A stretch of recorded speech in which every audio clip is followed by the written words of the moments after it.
şair anamla dedi, atları yok meken este. Hem şair anamla dedi, atları yok meken este. Ular şundaq atlar idi, yolvasnımı koygan heveste. Ular şundaq atlar idi,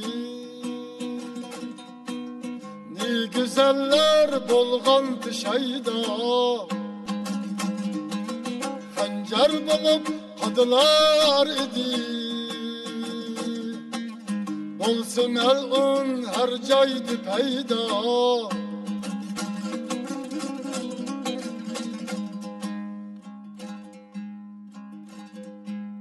Neyzesinin uçuda çolpan,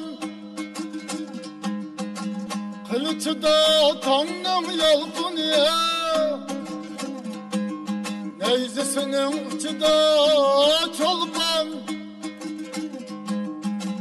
kılıçıda tanrım yalkın ya. Vatan işki oklar kalkan, ayıqda kanım dolkun ya.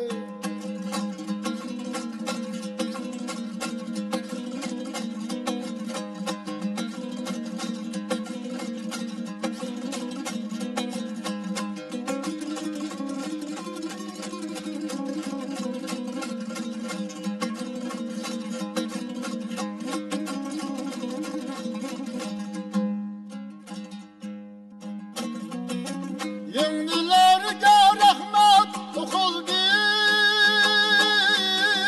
cengah bilen untuldu okya.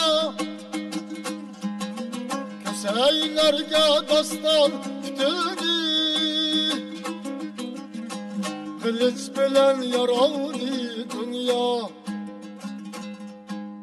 Biz ataldık besmide yigit,